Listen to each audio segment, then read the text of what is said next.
Bonsoir madame, bonsoir monsieur, bonsoir madame Hakima Himmiche. Bonsoir Sibrada, Merci d'avoir accepté notre invitation. c'est moi qui vous remercie. Vous êtes professeur de médecine, vous avez été au CHU, Centre Hospitalier Universitaire, chef de service des maladies infectieuses, qui a été créé à votre initiative. Absolument. Vous avez enseigné la même spécialité, mais votre nom est associé à la lutte contre le sida. À la tête de l'ALCS, Association de lutte contre le sida, créée en 1988, non sans difficulté, vous avez accompli un travail formidable qui vous vaut considération et respect dans le monde entier. Quitte à froisser votre modestie, vous me permettrez de lire ce qu'a écrit Françoise Barré-Sinoussi, prix Nobel de médecine en 2008, dans un livre qui s'intitule « Pour un monde sans sida », chez Albin Michel. Elle dit à votre sujet, il y a toute une page, mais je lis que quelques lignes, rassurez-vous. Le professeur Hakima Himmiche est une vraie femme d'exception dont l'engagement médical est doublé d'un engagement militant qui va au-delà des frontières du Maroc. Ça me suggère la première question. Hakima Himmiche, ce double engagement, quand est-ce qu'il s'est noué? Comment vous en avez éprouvé le besoin? Tout d'abord, je suis vraiment très honorée et très émue par l'appréciation de Madame Françoise Barré-Sinoussi. C'est une grande dame, non seulement prix Nobel, mais aussi militante pour les malades des pays du Sud. Vous me disiez donc le double engagement. Oui. L'engagement médical était tout à fait naturel. Le sida est une maladie infectieuse. Je suis infectiologue. J'étais à Paris. Je venais de rentrer de Paris en 81 quand la première publication sur cette maladie mystérieuse observée en Californie est sortie. Et donc je rentre au Maroc et bien évidemment j'ai continué à suivre tout ce qui se publiait sur ce sujet et à guetter, à surveiller l'apparition de l'épidémie chez nous. Le côté associatif, eh bien, c'est peut-être la militante qui refaisait surface. Une résurgence. La militante qui était interpellée par l'aspect social de cette infection. C'est une infection où il y a de la stigmatisation, où il y a de l'atteinte aux droits humains des personnes touchées, où il y a des inégalités nord-sud absolument scandaleuses. Et donc tout ça m'a interpellée. Donc c'était naturel de faire sur les deux fronts la même action. D'autant que c'était indispensable. Oui. On va donc parler beaucoup du sida. Vous avez été en 86 celle qui a fait le premier diagnostic. Absolument, dans une clinique de la CNSS à Casablanca. Diagnostic fait chez un cadre supérieur qui avait été contaminé par transfusion en France. Et dès le décès de cette personne à qui j'avais eu le temps de m'attacher, un journal a publié son nom en donnant le diagnostic. Et j'avais été scandalisée et ça a été la première occasion de monter au créneau et de dire c'est inadmissible, le secret professionnel va au-delà de la mort. C'était infamant? La famille ne voulait pas, oui. Lui-même ne voulait pas. Et bien sûr, c'était infamant, alors qu'il était contaminé par transfusion. Quel était l'état des lieux à cette époque? Écoutez, au Maroc, c'était donc le premier cas connu. Peut-être qu'il y en avait sûrement eu d'autres. Quels sont les chiffres? Alors, les chiffres à l'époque, c'était le premier cas. Les chiffres, au moment où nous créons la LCS, en 88, 24 sida. Pour une raison que nous ignorons, l'épidémie a démarré au Maroc beaucoup plus tardivement qu'en Europe. Pourquoi? Je ne sais pas. Je ne sais pas. Un ami... Peut-être qu'elle n'était pas diagnostiquée. Je ne pense pas quand même que ça soit que ça. Après, longtemps après, on s'est rendu compte, et là j'anticipe, que la circoncision protégeait en partie contre la transmission du VIH. Peut-être que cela a joué. Au moment de la création de l'ALCS, tout le monde n'était pas d'accord. Hostilité du ministère de l'Intérieur. Absolument. Refus absolu du ministère de l'Intérieur. vous allez faire fuir les touristes. Ah. Nous avons 20 cas, on n'en parle pas, sinon on va faire fuir Pas de les sida chez nous. touristes. Pas de sida chez nous en tout cas, même s'il y en a, on n'en parle pas. Puis de toute façon, à l'époque, on ne parlait pas de grand-chose, on ne parlait pas des choses qui fâchent. Et en fin de compte, si la LCS a pu exister, c'est parce que 88, c'est la période de l'émergence de la société civile, c'est la période où on commence à sortir des années de plomb, où les associations de droits de l'homme commencent à s'imposer, et je pense que c'est ça qui nous a permis d'obtenir, en fin de compte, au bout de 6 mois, En 90, l'autorisation. vous organisez un concert. Oui, alors de C'est un 88 tournant. à 90, pas un sou, une petite salle à la faculté de médecine et quelques volontaires. Et en 90, effectivement, un tournant dans lequel 2M joue déjà un rôle parce que 2M va accompagner la lutte contre le sida en fait dans toute son histoire. C'est avec Des vedettes. avec Alain Maval, directeur des programmes à l'époque, qui nous ramène des grandes vedettes. Les frères Touré Kunda, Safo, je ne me souviens plus quel grand... Des vedettes nationales aussi. Il y avait quelques vedettes nationales aussi, une magnifique affiche qui fait que pour la première fois, des entreprises, des banques acceptent, la Royal Air Maroc, acceptent de mettre leur logo sur une affiche où il y a le mot sida. Parce que jusque-là, c'était vraiment le tabou. Non, non, écoutez, on vous donne un peu d'argent, mais vous n'en parlez pas. Révolution. C'était vraiment un tournant énorme qui nous a amené en 93 à la reconnaissance d'utilité publique. En 93, même année, les centres de dépistage ont commencé. Absolument. Et c'était une action extrêmement précoce. Parce qu'en fait, pourquoi Anonyme et gratuit. Anonyme et gratuit. Avec le ministère de la Santé. Le ministère de la Santé nous apportait les tests et nous avions les médecins bénévoles qui travaillaient bénévolement. Ils étaient formés par la LCS. Premier centre à Casablanca. Casa, Et puis Rabat, extension à Rabat, à Tanger, Gadir, à Gadir. Tanger, pour arriver aujourd'hui à 28 centres fixes, plus à partir de 2003, puisque nous parlons du diagnostic, une action qui va avoir une grande importance, qui est la création d'unités mobiles, des bus aménagés pour faire le dépistage, et chose extraordinaire quand même pour un pays, pour notre pays, enfin, elle n'est pas extraordinaire pour notre pays. Disons, vu de l'étranger, vu des pays arabes, ça paraît extraordinaire. Quoi? Le bus se pose à la place principale de n'importe quelle ville, il se pose dans la place de Souk, il se place partout, il y a immédiatement 50 personnes qui font la queue, qui ne sont pas gênées pour se faire dépister. C'est énorme. C'est énorme, vraiment. Et on ne s'attendait pas. On pensait que les personnes allaient être gênées. Eh bien non. Le Marocain ne pense qu'à... est tout à fait d'accord pour savoir s'il porte le virus ou pas, mais il faut aller vers lui. Une date clé, c'est 94, l'émission de 2M. Oui, ça aussi c'est incroyable. Le sida en clair. Le sida en clair. Alors pourquoi le sida en clair? C'est- Parce que la chaîne était cryptée oui. à l'époque. Et l'équipe dirigeante accepte un challenge incroyable, 5 heures de direct sur un sujet tabou. Et cette émission a été un succès énorme, mais qui a soulevé des vagues, qui a fait vraiment des vagues. Le ministre de la Santé qui était présent et qui a chanté avec tout le monde une chanson sur le préservatif a été interpellé au Parlement. L'humoriste qui a gonflé un préservatif a été l'objet de critiques au hadith du vendredi, lui et moi, mais n'empêche un succès énorme et vraiment là un tournant, la levée vraiment du tabou. La bataille que vous avez menée, qui était importante, c'est la bataille pour le prix des médicaments.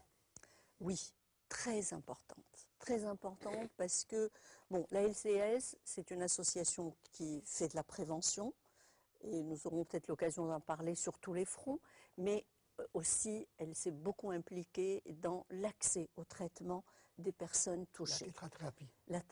Même avant la trithérapie, on a commencé à se battre, et bien sûr, à partir de 96, pour la trithérapie, parce que pour la première fois, il y avait un traitement efficace. Mais le prix, Le prix, incroyable. Orly et Casa. Incroyable. Le prix, on commence à travailler sur le prix, 12 000 dirhams par patient et par mois pour un traitement à vie.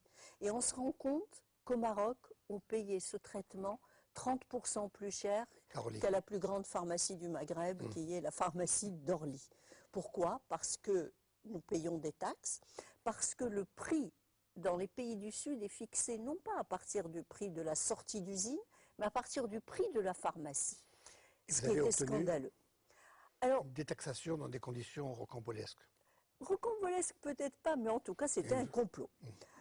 C'était un complot avec des militants et des amis. Les membres du complot, un journaliste, Jamel Barawi, qui était proche de nous, qui était militant à la LCS, à qui j'expose ce problème, et il me dit, écoute, je vais en parler à Bedia Asqali, députée, présidente de la commission, députée USFP, présidente de la commission santé, et je vais en parler à monsieur le ministre des Finances, qui était Khabbaj à l'époque.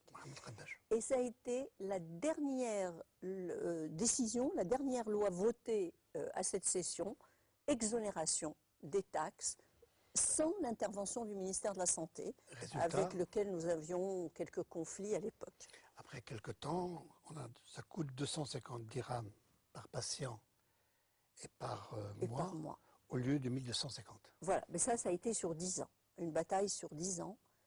Ça a été la bataille pour l'introduction des génériques, la bataille permanente pour que les prix... On a été aidé au niveau international, bien sûr, parce que c'était une bataille mondiale. Pas toujours, avec l'accord de libre-échange, vous étiez en porte-à-faux. Quand je dis nous avons été, c'était par les organismes des Nations Unies. Quant aux accords de libre-échange, effectivement, là aussi, je crois que c'était assez unique.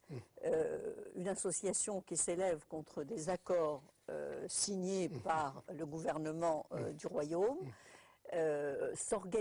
organisant des sittings devant le Parlement, effectivement.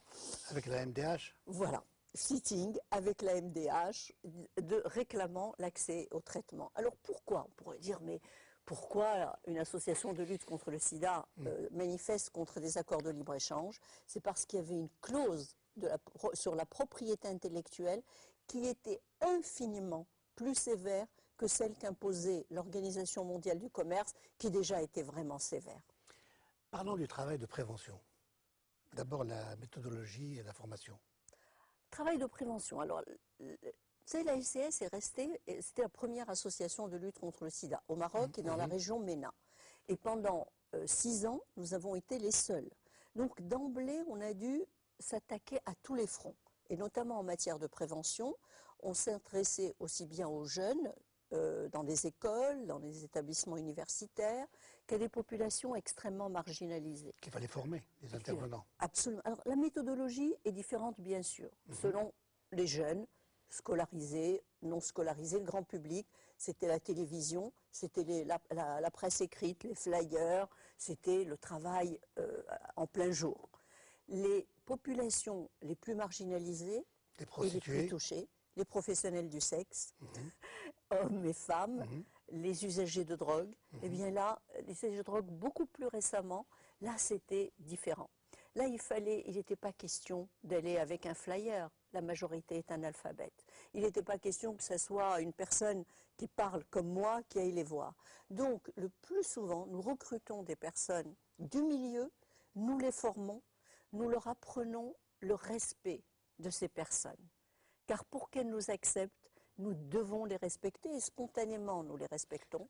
Le respect de la confidentialité. Ce n'est pas des bénévoles. Non, ces personnes sont indemnisées. Elles sont indemnisées aujourd'hui à 2000 dirhams par mois. Elles sont combien à peu près? Nous en avons, il y a 120 personnes à qui je rends vraiment très sincèrement hommage parce qu'ils travaillent parfois dans des conditions difficiles. Le soir, ils doivent aller sur le lieu de drague, ils doivent apporter la bonne parole, proposer à ces personnes de venir à l'association, et à l'association, nous leur proposons, si elles veulent, le dépistage, des consultations médicales pour le soin, le diagnostic et le soin des infections sexuellement transmissibles. La réaction de la population, vous avez évoqué tout à l'heure l'attitude des gens devant les autobus. Au-delà de ça, Alors, écoutez, vraiment, je dois dire que je crois que nous avons, vous l'avez dit au départ, Sebrada, la LCS a une grande notoriété dans notre pays. Nous sommes respectés. Et en fait, les gens nous aiment bien, nous respectent parce que nous faisons de la prévention du sida, pour ce que nous faisons. Et donc, je donne un exemple. Je fais, moi ou d'autres personnes de la LCS, on fait une conférence dans un amphi, dans une faculté. D'abord, nos amis français sont impressionnés. Il va y avoir 400 personnes qui vont venir écouter la conférence, surtout au début, peut-être moins maintenant. Tout le monde est d'accord, pose des questions très librement. Puis il y en a toujours un qui va dire « Mais madame, nous n'avons pas besoin de faire de prévention du sida dans notre pays. » Ah bon? Eh bien oui, nous sommes musulmans, donc nous nous abstenons, donc nous n'avons pas besoin de prévention. Bon, la réponse est facile. Dit, nous voyons la société telle qu'elle est. Nous savons que l'âge du mariage est de plus en plus tardif. Nous savons qu'il y a des relations hors mariage. Alors, s'il vous plaît, laissez-nous protéger ces jeunes. Ça marche très bien. Vraiment. Ce qui ne veut pas dire que nous n'avons pas eu quelques articles de journaux où on nous accusait d'inciter les jeunes à la débauche. insignifiant. En tout cas, ça ne nous a jamais gênés. Quel a été le rôle de Sa Majesté? Écoutez, Sa Majesté a eu un rôle extrêmement important dans la lutte contre le sida dans notre pays. Concrètement, l'hôpital du jour. L'hôpital de jour, c'est des discours très importants dans les assemblées générales des Nations Unies. Et puis en 2002, nous construisons un hôpital de jour et la Fondation Mohamed V, présidée par Sa Majesté, équipe cet hôpital de jour, nous offre tout l'équipement médical et Sa Majesté nous fait le grand honneur de venir l'inaugurer en 2002. Et puis, bon, vous savez comment ça se passe, une visite royale, une cérémonie très officielle, tout est aseptisé, tout est préparé. Et puis à la fin, Sa Majesté me dit « Mais Madame Hemiche, il n'y a pas de malade dans votre service ?» Parce que l'hôpital de jour, les gens viennent et repartent. Vous les avez cachés aussi. Mais non, ils étaient hospitalisés dans l'hospitalisation classique, traditionnelle. Et Sa Majesté leur a rendu visite. Voilà. Très émouvante cette photo.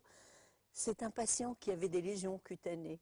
Et Sa Majesté n'hésite pas à lui prendre la main, à se pencher vers lui, à lui parler. Eh bien, cette photo a vraiment révolutionné la lutte contre le sida, parce qu'elle a été publiée dans plusieurs journaux. Jusque-là, à part le ministère de la Santé, qui a toujours été engagé, les autres départements ministériels faisaient semblant de venir aux réunions, ne s'intéressaient pas du tout. À partir de là, tout le monde s'est intéressé au sida.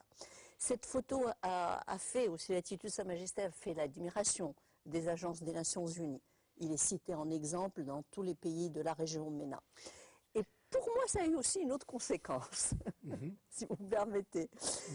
Et grâce à cette visite, j'ai pu obtenir une audience auprès du général Lanegri et auprès du patron de la police, qui était le patron de la DST, et auprès du ministre de l'Intérieur de l'époque, Cissé El Rahmo, à qui j'ai présenté des doléances. Ces doléances étaient que nos acteurs de terrain, dont nous parlions tout à l'heure, étaient parfois ennuyés par la police le soir. Et puis lorsqu'ils parlaient à une personne, cette personne, la police allait lui dire « Mais pourquoi? Qu'est-ce que tu fais? Pourquoi tu parles ?» Qu'est-ce que vous avez demandé? Une protection? Nous avons demandé qu'il y ait eu lettre à tous les préfets les informant de notre travail, ce qui a été fait, et nous avons demandé des cartes officielles pour nos intervenants. D'ailleurs, je dois les renouveler parce que là, maintenant, ça fait longtemps. Et vraiment, ça nous a facilité le travail. Donc ils peuvent travailler énormément. en toute liberté, pratiquement, et en toute sécurité. Absolument. On va parler de SIDAction. Oui. Ça a lieu au Maroc et en France, à ma connaissance. Oui, en France depuis 1994. Et puis le premier pays où le concept a été exporté, ça a été notre pays. En 94. En 2005. 1994, c'était une initiative maroco-marocaine. Et en 2005, donc, je demande à M. Pierre Berger, qui est le président de SIDAction France, s'il nous autorise à importer le concept qui est, vous le connaissez, et, les téléspectateurs de 2M le connaissent maintenant, c'est de la variété, de la sensibilisation et appel à dons. Ce qui est vraiment, c'est le nerf de la guerre. Ça, c'est la première ou la deuxième édition? Ça, c'est 2005. Bon, c'est la première édition. On vous voit. Oui. On va À Ali Beddo, Gad Gad El Mallah et Choumicha. Choumicha. Voilà. Et Ali Beddo et Choumicha continuent à nous accompagner. Gad El Mallah est revenu en 2010. Et jamais ces SIDAction n'auraient pu avoir lieu si nous n'avions pas eu le haut patronage de Sa Majesté. Vous avez ramassé beaucoup d'argent?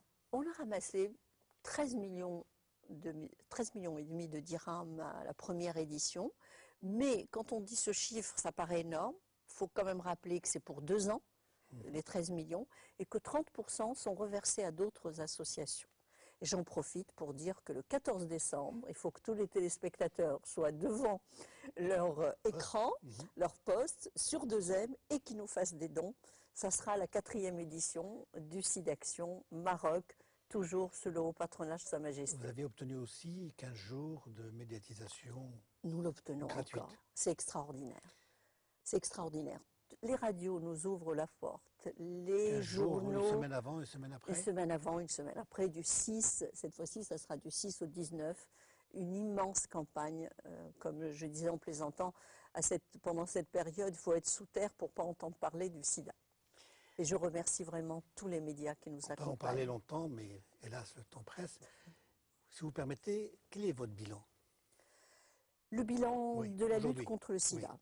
Ben, écoutez, aussi bien le nôtre que celui du ministère de la Santé. Il faut le dire, hein, le ministère de la Santé a un plan stratégique national de lutte contre le sida remarquable, financé en grande partie par le Fonds mondial de lutte contre le sida, la tuberculose et le paludisme. Et donc, la société civile, et à sa tête la LCS et le ministère, font des choses remarquables. Nous avons facilement 10 ans d'avance sur tous les pays de la région, vraiment. Nous faisons l'admiration des autres pays de la région. C'est le premier pays qui a généralisé la trithérapie en 2003 avec un cofinancement gouvernement marocain, Fonds mondial de lutte contre le sida. C'est le seul pays où il y a des programmes de prévention auprès des populations dont nous avons parlé tout à l'heure, les professionnels du sexe, les usagers de drogue.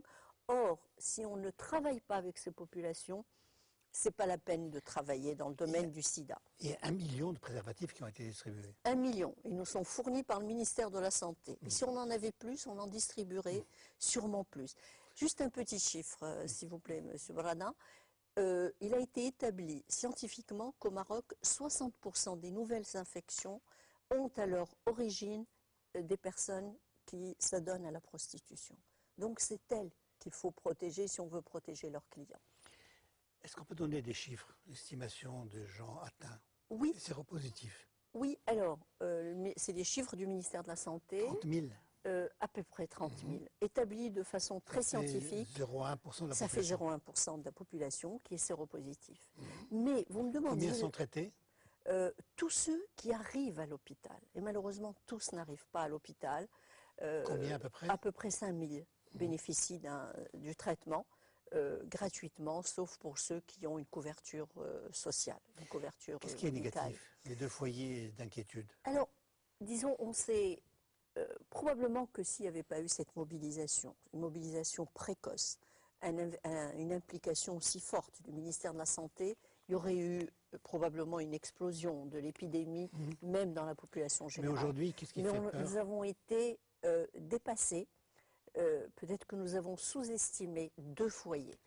Celui des professionnels du sexe, dans la région de Taroudant, Guelmim, Agadir. Mais attention, ça n'a rien à voir avec le tourisme, c'est de la prostitution maroco-marocaine entre des jeunes femmes qui sont des immigrés de l'intérieur, qui viennent de leur montagne pour travailler, pour subvenir aux besoins de leur famille. Et les camionneurs surtout. Et des ouvriers, des routiers, des ouvriers, des pêcheurs qui sont eux aussi,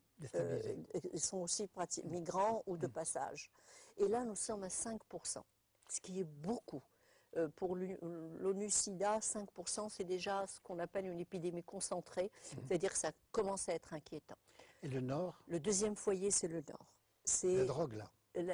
l'usage de drogue par voie injectable qui malheureusement progresse rapidement dans notre pays dans des conditions dramatiques. Ces personnes sont rejetées par tout le monde. Leurs droits sont bafoués et c'est pour ça que la SES se mobilise pour eux, pour les protéger et pour éviter une explosion de l'épidémie dans notre pays. Une petite information avant de passer à autre chose. La LCS, combien de divisions? Vous êtes combien? Nous sommes présents dans 28 villes avec 19 sections. Combien de salariés? Alors, je commencerai par les volontaires. Combien de volontaires? Tout le monde est militant à la LCS. Il y a 350 militants volontaires et 75 salariés, militants salariés. Pour la journée mondiale de lutte contre le sida, le 1er décembre, il y a une immense manifestation régulièrement. Voilà. Depuis 88, on célèbre la journée. Au début, quand il était difficile de parler du sida, ça nous permettait d'avoir les médias. Et là, maintenant, nous faisons des manifestations de ce genre. Cette année, ça sera une course à vélo. Je crois qu'on arrête de parler du sida, mais on va parler d'autre chose. L'assainissement en 95-96, campagne d'assainissement. Vous avez joué un rôle assez exceptionnel. Encore la grande dame d'exception. Avec ma collègue, professeure Nafissa Benchemsi, Allah yarhamha. Rappelons d'abord l'opération. C'était une décision du pouvoir, du gouvernement, du palais, de confier au ministre de l'Intérieur, Driss Basri, l'assainissement de l'économie, c'est-à-dire la lutte contre l'informel, contre les abus, semblant. etc. Faire semblant, enfin, on ne va pas rentrer dans les détails de l'assainissement. Et c'était à la suite de remontrances de la Banque mondiale et de l'Union européenne. Donc on a mis le paquet avec énormément de bavures. Et puis il y a une affaire, l'affaire Abdelrazek. Monsef Abdelrazek, un pharmacien, un patron de labo. Absolument. Allez-y. Il a été accusé de quoi? Eh bien, Monsef Abdelrazek, un homme absolument charmant, importe 9 unités d'échantillons de la gamma-globuline D. C'est une gamma-globuline qui est destinée aux femmes qui accouchent et qui ont un conflit de groupe sanguin avec le bébé. Et on s'est dit, bon, on va faire un exemple encore avec les pharmaciens. Et on dit, communiqué de l'Institut Pasteur du ministère de la Santé, ces gamma-globulines non conformes contiennent le virus du sida et de l'hépatite C. Sont dangereuses. Et en entend ça, on commence d'abord à recevoir Madame professeure Nafissa Benchemsi, une grande dame, une très grande dame. J'aime cette photo d'elle, qui nous a quittés malheureusement en 2010. Vraiment une grande dame, qui avait toute l'autorité, puisqu'elle était présidente du comité d'hémovigilance, directrice de la banque du sang, du centre de transfusion sanguine. On commence à recevoir des coups de fil affolés des personnes qui ont reçu les derniers mois ces gamma-globulines. Et puis on dit, mais c'est de la folie. Enfin, les gamma-globulines, leur mode de préparation fait qu'il ne peut pas y avoir de virus. C'est complètement faux. Non contaminant. Voilà. Et puis, on a une tribune extraordinaire. Nous sommes invités au GT, au journal télévisé de 2M, où nous disons ce que je suis en train de vous dire. Et là, branle-bas de combat. Des journaux qui jusqu'à présent avaient dit « oui, c'est très bien, la lutte contre la corruption, la drogue ». On s'est dit « mais attends, mais qu'est-ce que c'est que cette histoire ?» Des personnes qui avaient soutenu l'assainissement commencent à douter. Vraiment le grain de sable. Et puis là-dessus, notre ministre de la Santé de l'époque nous traite d'irresponsables, d'inciviques, et nous rappelle que nous n'avons pas le droit de remettre en question... Oui, j'ai retrouvé la citation. Oui. Personne n'a le droit de contester la politique du ministère. Vous vous rendez compte? Corée du Nord. Vous vous rendez compte? Donc on se dit, mais c'est pas possible, on va pas se laisser faire. Première réaction, solidarité avec nous de l'Assemblée générale des enseignants du CHU, on sort un communiqué, et puis on se concerte avec notre ami Maître Abdelrahim Barrada, grand militant des droits de l'homme. De toutes les causes justes. Absolument, avocat de toutes les causes justes, et on décide de porter plainte contre le ministre de la Santé. Pour diffamation. Pour diffamation. Je crois que c'était la deuxième fois qu'il y avait une plainte contre un ministre. Et là, on arrive au tribunal, à 15 heures tapantes, notre affaire est jugée, en l'absence de notre avocat qui était en train d'arriver, en disant, en l'absence de l'avocat et des plaignantes, lesquelles étaient là, dans des conditions scandaleuses, on ils ont dit déclaré irrecevable. Irrecevable. Maître Barrada monte au créneau, ne se laisse pas faire, fait un communiqué, proteste. Ça a failli lui, il a échappé à la prison de justesse. Et professeur Mchemsi et moi-même avons passé un moment difficile, hein, quand même. On a été menacés, mais l'opinion, alors on est devenus des héroïnes. Hein. C'était Zola, c'était J'accuse. C'était J'accuse, oui. Oh là là, non, mais quelle belle non, c'est vrai, comparaison, vraiment. C'est la grande bataille avant l'alternance. Peut-être. C'était la dernière grande bataille avant l'alternance. Et en quelque sorte, on a mis un grain de sable. Et à partir de là, la machine. On peut penser que ça a même été décisif pour la suite. Peut-être. Et puis alors, il y avait une plaisanterie. On disait au Maroc, il n'y a plus que 2 hommes. Professeur Nofissa Mchemsi, Hakim Hamish. Comme si le courage était un privilège masculin. La leçon à en tirer? La leçon à en tirer, c'est qu'il faut se battre. Il ne faut pas se laisser faire. On ne va pas se laisser faire, on va parler de votre itinéraire. Ah, mon Dieu. Alors, je redoute. J'ai toujours refusé de parler de moi, de ma vie privée, mais je sais qu'ici, on ne peut pas. C'est la règle du jeu. Ce n'est pas du nombrilisme, c'est de l'information. C'est intéressant de savoir d'où vient quelqu'un. Au commencement, nous étions tous des enfants, et au commencement, vous êtes nés. Vous êtes nés le 28 février 1945, à Meknès. Alors, famille du côté du père, disons bourgeoisie terrienne. Du côté de la mère, Ben Abdjelil, c'est ça? Ben Abdjelil, absolument. Bourgeoisie de Fès commerçante, mariage mixte. Oui, mariage mixte. Mariage mixte d'un couple heureux qui s'aimait beaucoup. Hein. Il y a un poète marocain qui a dit, mais quel mariage n'est pas mixte? D'accord, c'est vrai. Et, donc, et ça se manifeste à ma naissance, le choc des cultures Meknessi et Fessi. À ma naissance, la famille Hamish veut m'appeler Habiba, très traditionnellement, Habiba. Et la famille Ben Abdjelil dit pas question, c'est complètement ringard, on va l'appeler Hakima. Et il n'y avait pas de Hakima à Meknès à l'époque. Et heureusement pour moi, la famille Ben Abdjelil l'a remporté parce que j'adore mon prénom. Vous préférez? Et je crois qu'il m'a déterminé mon prénom. Hakima médecin. Hakim. Femme médecin, j'ose pas dire. Et sage. Oui, moi ça je n'ose pas. Ça, je alors, troisième d'une fratrie de 7. Oui.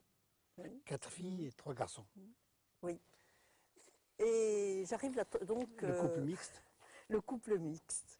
Oui, je suis vraiment émue. Très belle femme, maman, Allah yarhamha, et papa, un homme adorable, extraordinaire. Voilà. Oui. J'arrive après... Enfance. J'arrive après une fille. Et un garçon déjà un garçon, oui. Une fille, alors ça suffisait. Il y avait une fille, et qu'est-ce qu'on va faire encore d'une deuxième? Et papa n'était pas du tout content de l'arrivée de cette deuxième fille. C'est un nom désiré alors? L'enfant était désiré, mais pas la fille. Et...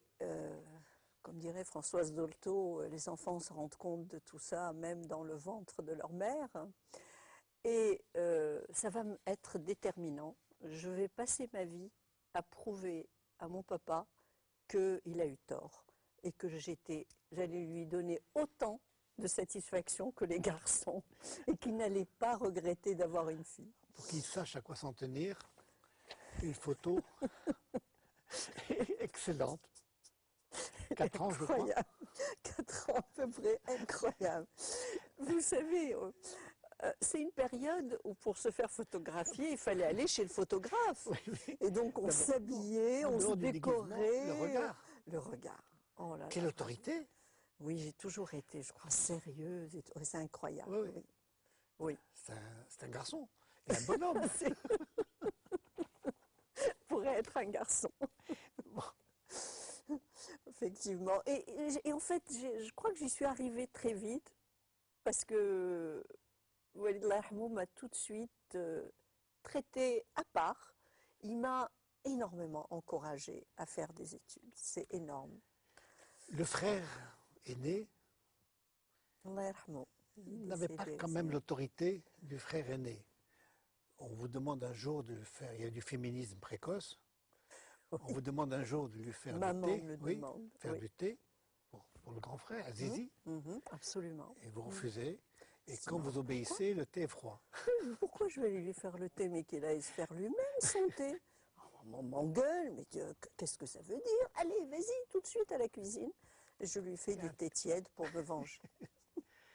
Zohor, la sœur, très belle, Très s'est belle. mariée rapidement. Oui, il y avait la queue des demandeurs en mariage pour elle Et devant vous, la pour maison. ne pas avoir ce destin, Non. l'école. Moi, c'était l'école. Alors, c'est le père qui vous accompagnait à l'école. Oui, absolument. Vous passiez devant le tribunal, On habitait en face. oui, et il y avait une scène Dina. que vous voyez tous les jours, Oui. de voiture.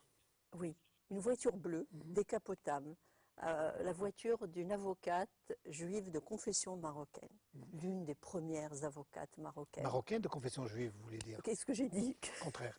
Marocaine de confession juive. Oui. Et papa me disait, je veux que tu sois comme elle. Ah. Tu vas faire des études rare, hein? et tu vas être comme elle. Voilà. Ben, je n'ai pas été comme elle, mais j'ai été professeur en médecine. Allez-y. Et ben, Alors, déterminant. le baccalauréat, Le baccalauréat. Le baccalauréat, j'avais hâte de l'avoir. J'avais hâte de l'avoir parce que j'avais hâte de quitter Meknès. J'avais hâte d'aller en France parce que papa m'avait promis que si je continuais à bien travailler, il m'enverrait poursuivre mes études en France. et vous avez voulu aller à Toulouse. Toulouse, à Toulouse. Papa et maman m'accompagnent. Et puis on va en voiture. Puis en Espagne, il me dit, pourquoi Toulouse? Je dis, j'ai des amis. Ah, Un t'as petit des ami. amis. J'ai dit, c'est peut-être un petit ami. Pourtant, ce n'était pas un petit ami. Tiens, on va aller à Montpellier. On va à Montpellier, je m'inscris en médecine. À l'époque, c'était très facile de s'inscrire. Et puis, on commence à chercher un logement. Et puis, il dit aux personnes qui louent, vous allez vous occuper d'elle si elle est fatiguée? Ça voulait dire aussi si elle rentre tard le soir. Je dis, mais non, monsieur, on ne s'occupera pas d'elle du tout. On lui loue une chambre et puis c'est tout. Puis c'était l'été, c'était magnifique. Les jeunes dans les terrasses de café, enlacés. Puis papa qui commence à se dire, mais je vais laisser ma fille là-dedans. Et le soir, à l'hôtel, une scène que j'oublierai jamais de ma vie, il y avait un couvre-lit à rayures. Et papa qui était... en fait, il était déchiré entre son désir de me laisser aller aussi loin que possible dans mes études et aussi cette crainte de laisser une fille seule, d'autant qu'il était le seul dans la famille à le faire. Aucun autre membre de la famille n'a envoyé sa fille en Comment France. il a tranché? Ah, oui, non, oui, non, oui, non, et c'est tombé sur non, et il m'a ramené. C'est les rayures qui ont tranché. C'est les rayures qui ont tranché, si on veut. Donc, retour à Rabat, Retour à Rabat, grande tristesse, inscrite en médecine. faculté de médecine. Et l'ambiance était excellente à cette époque, vraiment. Mais c'est pas la France. Mais c'est pas la France. Et je voulais partir en France. Je m'arrange. C'est pas connu comme étant une maladie psychosomatique, mais je fais une primo-infection tuberculeuse. Bon, alors papa, à la fin de l'année, tu peux repartir. Et il me Donc, la laisse aller France, cette fois à Nancy. C'est en 66. Oui. Et après En Paris, deuxième année en de 68. médecine. Et puis je monte à Paris, comme on dit. En 68. À 68. À nous Je deux, ne Paris. pouvais pas rater mai 68. Voilà. Racontez. Ça a été La mai liberté. 68, période. Un moment extraordinaire. Bon, la lutte contre le gaullisme, ça ne nous intéressait pas. Mais l'explosion de liberté, oui. L'explosion de liberté. Tout est possible. Oui. Demander Oui, l'impossible. Sous les pavés, La plage et demander l'impossible. Demander l'impossible, la révolte contre la société traditionnelle, contre l'impérialisme, contre le capitalisme. Tout ça se passe aussi à la Maison du Maroc. Et tout ça est transposé dans la ce maison du coin Maroc. de Maroc, qui était la maison du Maroc, Occupé par les étudiants, occupée par le géré par comité les des étudiants. résidents, avec comme président un certain Hamid Barrada, n'est-ce pas? Il n'était pas président. Non? Il était dans les parages, oui.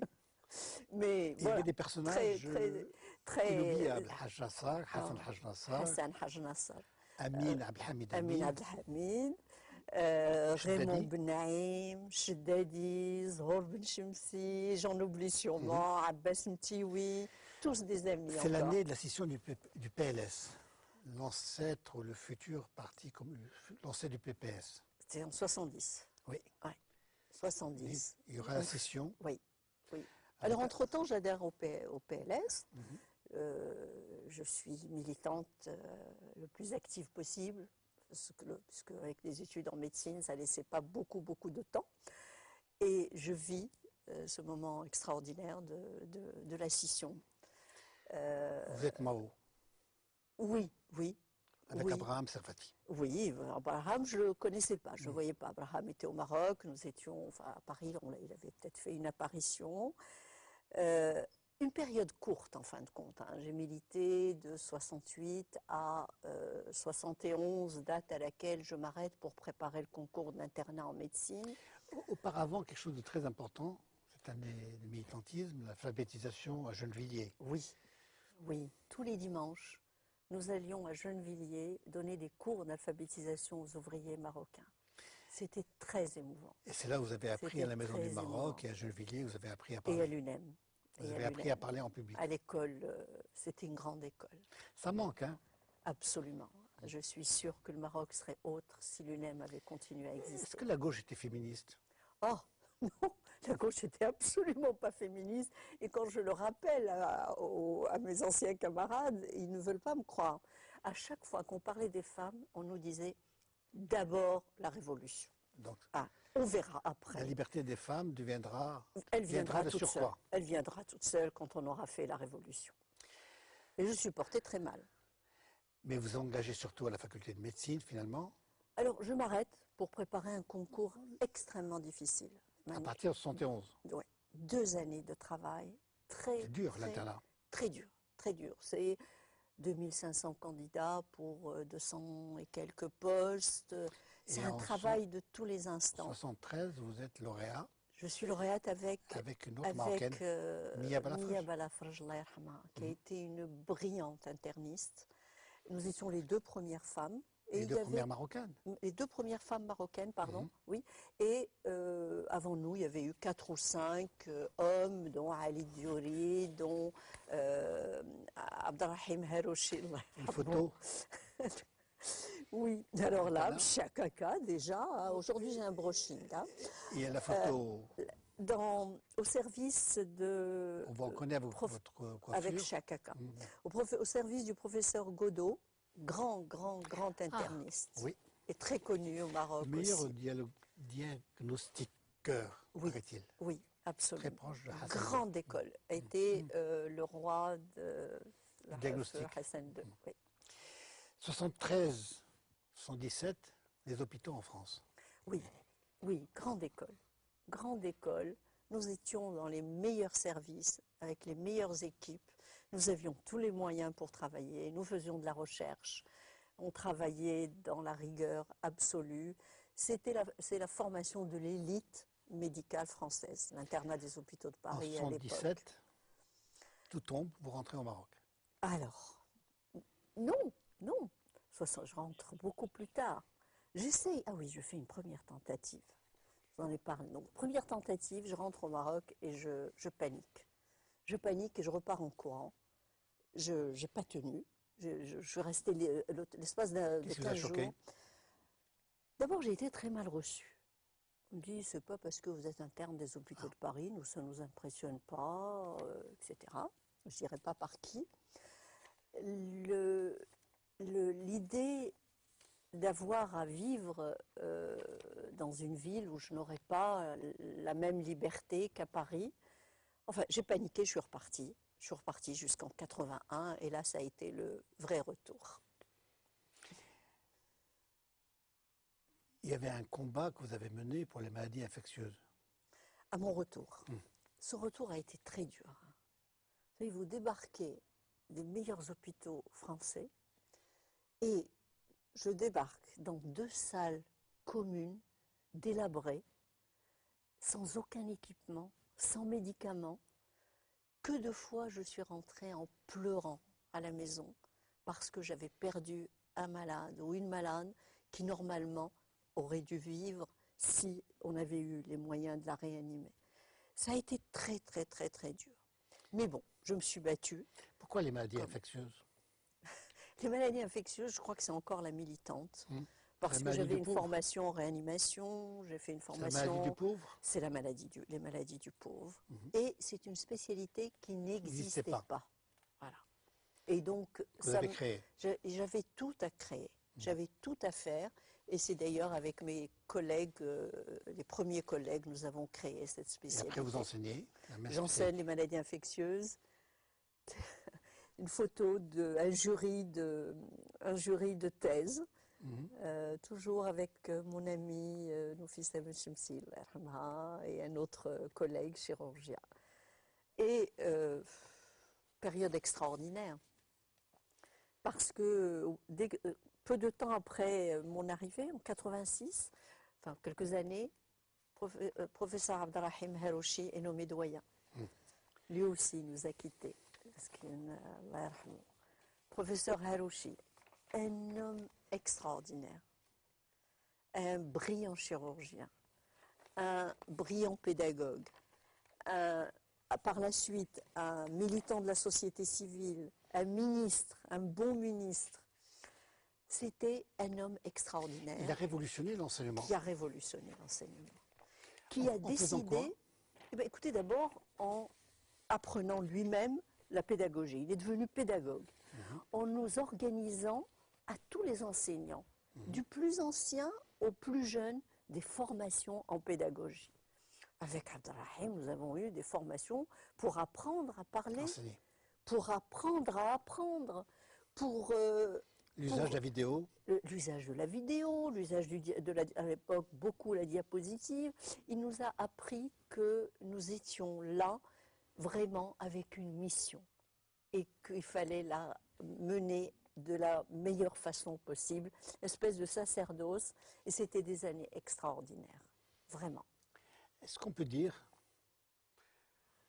pour conclure cette partie de votre itinéraire, finalement vous êtes toujours restée militante?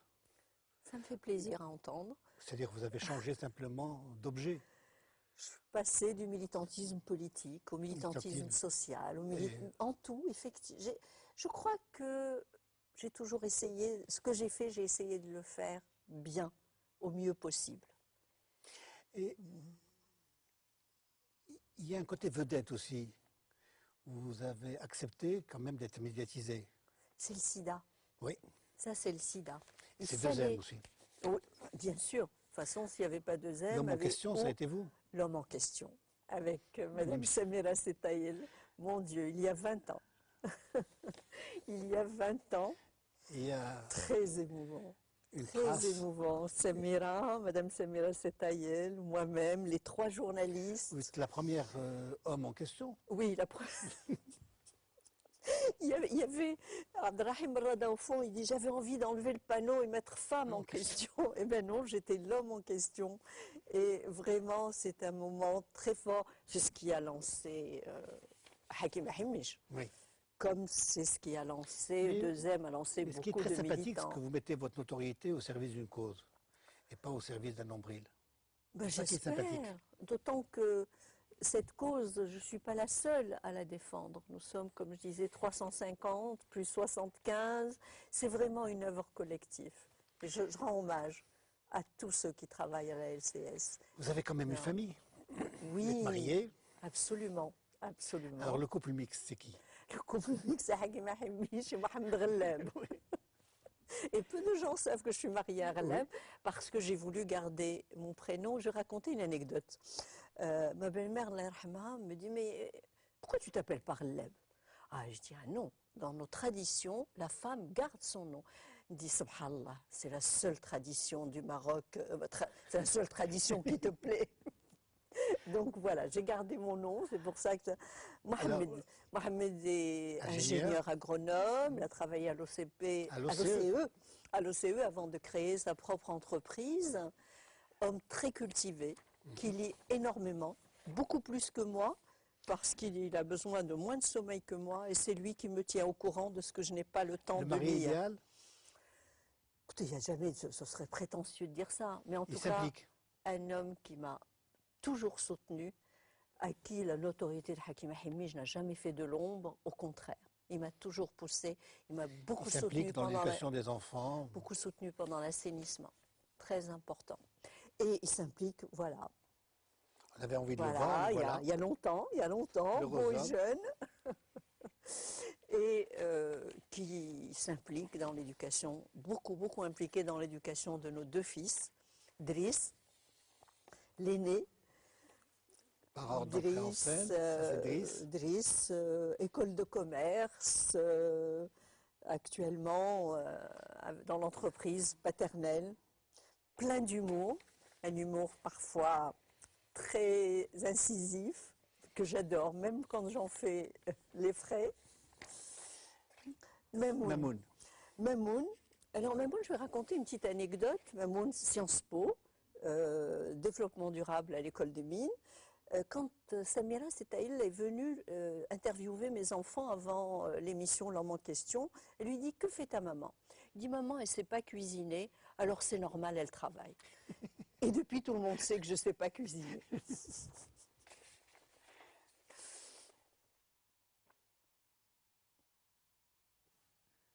Le temps qui reste, vous faites beaucoup de choses à l'international. Oui. Je ne sais pas comment vous faites, mais vous faites beaucoup de choses.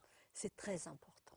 C'est très important. Alors l'OMS, L'OMS, l'ONU-SIDA, le Fonds mondial de lutte contre le sida, qui est le principal bailleur dans le domaine du sida, membre du conseil d'administration de SIDA, SIDAction France, de AIDE, les présidente, organisations francophones, oui, présidente d'une très importante coalition internationale d'associations francophones de lutte contre le sida. au Maroc aussi, Conseil économique et social. Conseil économique et social, où j'ai eu l'honneur d'être nommée par Sa Majesté en tant qu'experte. Conseil économique et social qui, sous la houlette de M. Chakib Ben Moussa, travaille énormément, produit, je crois, des rapports qui sont appréciés. Et tout récemment, à son dernier discours, Sa Majesté a chargé le Conseil économique et social de s'occuper de la mise en application de la régionalisation. Tout ce travail est mérité et parfois le mérite est exprimé. Là, vous avez été décoré par Sa Majesté. Non, Pas non, par je Sa n'ai pas Majesté. eu l'honneur d'être décorée par Sa Majesté. J'ai été décorée par le président de l'université Hassan II, de Wissam Wissam Alaoui. En conclusion, je voudrais bien qu'on parle un peu du Maroc de manière générale. Quel est votre diagnostic? Comment va le Maroc? Quelles sont nos maladies bénignes ou graves? Je peux commencer par ce qui va bien. Ce que vous voulez. Ce qui va bien, c'est quand même la progression des libertés depuis 10 ans. Sous le règne de Sa Majesté Mohamed VI, nous avons connu d'importants progrès. C'est la nouvelle constitution qui, entre autres, dans son préambule, affirme l'égalité homme-femme, qui est un énorme progrès. Il y a des progrès dans le domaine social, il y a l'électrification des campagnes, il y a l'accès à l'eau courante, même s'il n'est pas généralisé. Il y a aussi des progrès dans le domaine économique, même si nous traversons une crise mondiale. Il y a Tangemed avec les grands investissements, il y a les autoroutes. Qu'est-ce qui ne va pas? Ce qui ne va pas, je commencerai par l'enseignement. En tant qu'enseignante, cela me fait énormément mal. C'est un énorme gâchis. Énorme, énorme. Nos jeunes ne parlent plus bien, ne dominent bien ni l'arabe, ni le français, ni une autre langue étrangère. 30% d'analphabétisme, plus que le Soudan, plus que la Mauritanie, c'est pas normal. Et encore pire que cela, il y a eu récemment un rapport de l'UNICEF qui dit que les étudiants marocains sont en train de perdre la capacité d'abstraction. C'est énorme. Ils sont gênés par ce qui est abstrait. Ce qui est abstrait les gêne. C'est-à-dire la réflexion. La réflexion, l'esprit critique. Absolument. Et donc, vraiment, là, il faut une réaction, il faut un électrochoc. On ne peut pas continuer comme ça. La deuxième chose qui ne va pas, la corruption. Je ne vais pas m'étendre. Le dernier rapport de Saad Sam Abodrar dit qu'il y a des effets d'annonce et qu'il n'y a pas de réel progrès, qu'il n'y a pas de réelle volonté. Et puis, c'est vraiment un cancer qui ronge toute la société. Rapport homme-femme. Alors, l'égalité homme-femme. Il y a quelque chose, je le disais, extraordinaire. Elle est maintenant inscrite dans la Constitution. Mais dans la réalité. Seulement dans la réalité. L'analphabétisme est infiniment plus supérieur chez les femmes. Les salaires sont plus bas. L'accès au travail, le chômage est plus élevé chez les femmes que chez les hommes. Nous représentons à peine 15% des postes de cadres supérieurs. La violence contre les femmes prend une ampleur monstrueuse. Une jeune fille violée est obligée d'épouser son violeur avec le drame de la jeune Amina Filali qui se suicide. Donc, il y a des textes, mais dans la réalité, nous sommes très loin de l'égalité homme-femme. Je voudrais terminer cette partie, puisqu'il nous reste un peu de temps, en citant une lettre que vous avez reçue récemment et que vous avez eu la gentillesse de me montrer. Je vais peut-être vous surprendre, vous ne vous attendiez pas à ce qu'elle soit rendue publique, mais je voudrais terminer sur cette lettre parce qu'elle me paraît extrêmement importante. C'est un jeune homme, je ne vais pas donner son nom, qui vous écrit, puisqu'on ne lui a pas demandé l'autorisation, et il vous dit la chose suivante. Je suis en train de voir Bonjour, bonsoir docteur, je suis en train de voir une de vos émissions sur 2M. Il n'y a pas que vos étudiants ou les malades qui vous témoignent de la reconnaissance.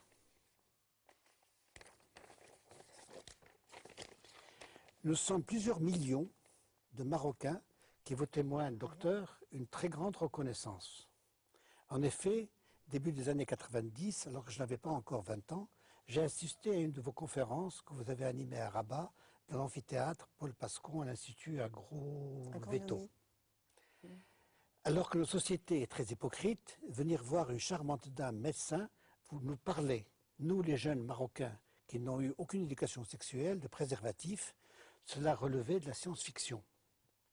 Madame, docteur, vous avez contribué par vos actions de prévention à sauver des millions de Marocains dont je fais partie. Durant ma jeunesse, je n'ai pas contrasté de MST, maladie sexuellement transmissible, certainement grâce à l'utilisation de plusieurs centaines de préservatifs. Aujourd'hui, je suis marié, j'ai 2 enfants. Cette émission me pousse à réfléchir à l'éducation sexuelle que je me dois d'assurer pour mes enfants. Le Maroc est chanceux et fier d'avoir des femmes de votre trempe. C'est vraiment très émouvant. Ça mérite tous les combats, ça mérite tout le temps qu'on y consacre. Et bien vu. Vraiment, ça m'émeut beaucoup. Cette émission se termine. Merci, monsieur. Et je voudrais passer à un petit jeu qui s'appelle l'autoportrait chinois.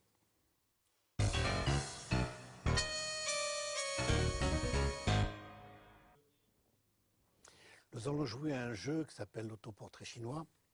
Professeur, si vous étiez un arbre. L'amandier.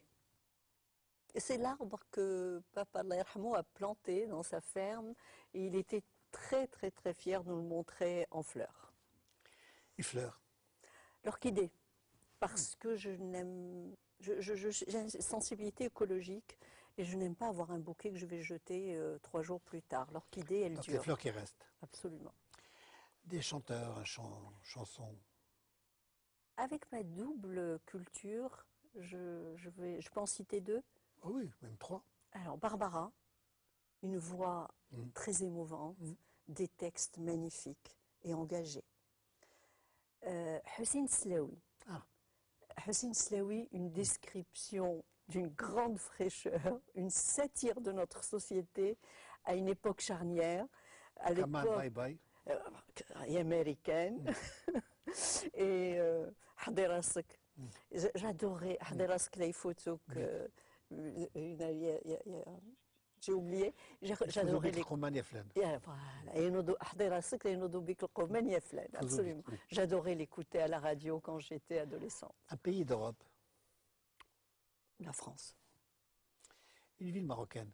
Meknès, même si je m'y suis beaucoup ennuyée quand j'étais jeune, je l'aime beaucoup. Un livre. Un livre. Un livre, La monarchie, de l'indépendance à l'état d'exception, de Mounjib el-Mahti. Mahti Mounjib.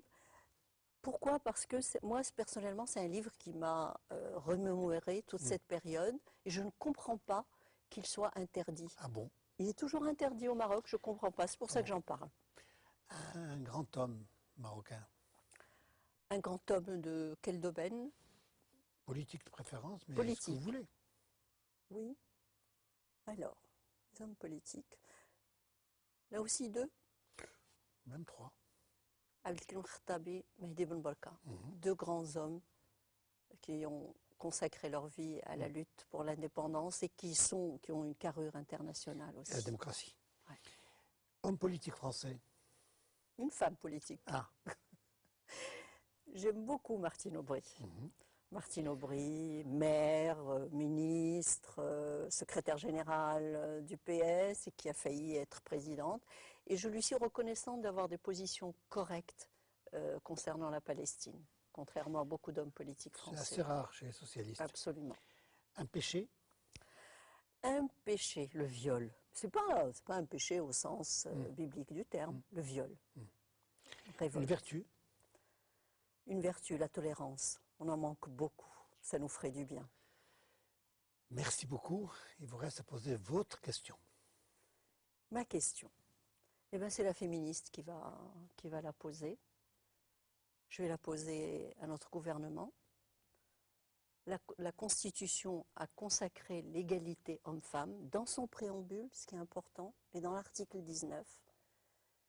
Quand allons-nous mettre toutes nos lois en conformité avec la Constitution, notamment le Code de la famille, notamment le Code pénal, avec l'article 475? Quand allons-nous lever toutes les réserves sur la Convention de la CEDAW, la Convention pour l'élimination de toutes les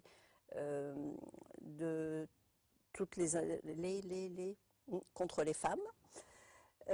Quand allons-nous avoir une loi cadre qui va condamner la violence vis-à-vis des femmes? Voilà. Le gouvernement est en train d'écouter. J'espère qu'elle y répondra. Merci. Merci Hakima Himish. Merci madame.